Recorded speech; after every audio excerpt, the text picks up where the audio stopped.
आलोक जी जवाब दीजिएगा, मैं आता हूं फिरोज जी आपके पास। वंदे मातरम से भारत माता की जय के नारे से भी दिक्कत।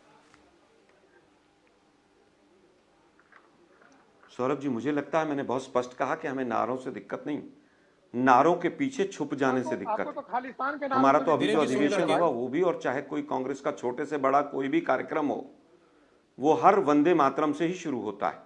लेकिन इसको कवच बनाकर बैठी बीजेपी, और यही बीजेपी का कपटी राष्ट्रवाद है। 300 लोग मर जाए इनको कोई दिक्कत नहीं, वंदे मातरम के नारे लगाओ, देश को गुमराह करो और निकल जाओ।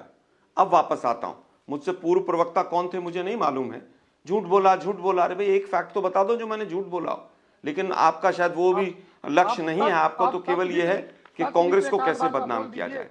देखिए मुझे लगता है सरकार की कोई जिम्मेवारी नहीं। जवाब दे दीजिएगा, बात पूरी हो जाएगी सब एक एक। सौरभ जी इनको चुप कीजिए ना भाई जरा। बोलिए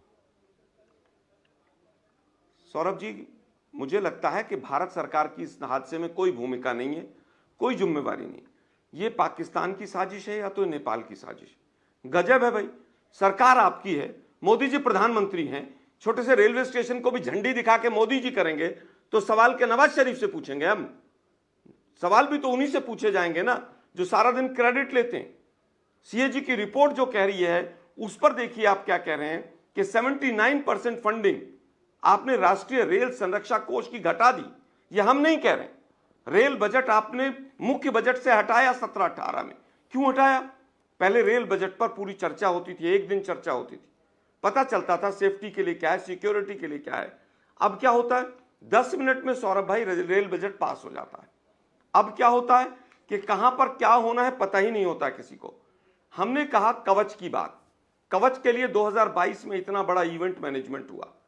आज पता चला कि कवच में अनाउंस हुआ 2000 करोड़, चाहिए था 80,000 करोड़ जी, और बजट के कागजों में आया 137 करोड़, और झूठ कांग्रेस बोल रही है। आलोक शर्मा जी मैं आपको बताता हूं इस पर आप लोग जो सवाल पूछ रहे हैं पूछिए, लेकिन उसका जवाब भी सुनिए ना।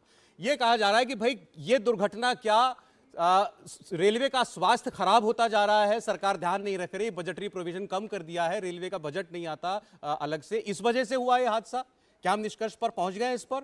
और कल को अगर जैसा कि रेल मंत्री ने भी कहा कि भाई हमें कुछ पता है कि क्यों ये हादसा हुआ है, उसकी जांच बैठा दी गई है, कल को अगर कोई मान लीजिए इसमें कोई साजिश का कोई एंगल निकल करके आता है तब क्या कहेंगे?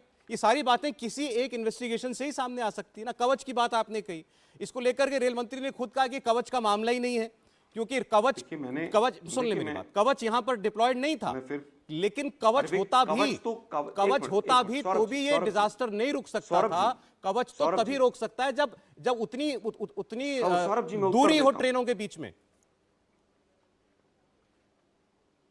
सौरभ जी मैं उत्तर देता हूं। कवच के लिए इन्होंने देख लिया कि कवच तो मात्र 70,000 किलोमीटर में से 250 किलोमीटर में ही लगा है, इसलिए कवच के मुद्दे से भाग गए। हम पूछ रहे हैं भाई कवच क्यों नहीं लगा? 2011 में शुरू हुआ था वो काम, अब बिना कवच के कोई एक्सीडेंट होगा तब कवच पर सवाल पूछेंगे। यहां पर कवच का रोल नहीं है, इसलिए कवच पर सवाल मत पूछिए। एक्सीडेंट हो जाएगा तब सवाल पूछेगा विपक्ष महोदय आप। ये कौन सा तर्क हुआ भाई? 2011 में एक चीज शुरू हुई, कोंकण रेलवे ने शुरू की, उसका नाम था रक्षा कवच। रक्षा कवच को नाम बदल के कवच कर दिया और 4% केवल फंडिंग की गई उसकी जी। अब हम मोदी साहब से नहीं पूछेंगे तो किससे पूछेंगे? 2050 का रेलवे का प्लान किसने लॉन्च किया? National railway plan 2050।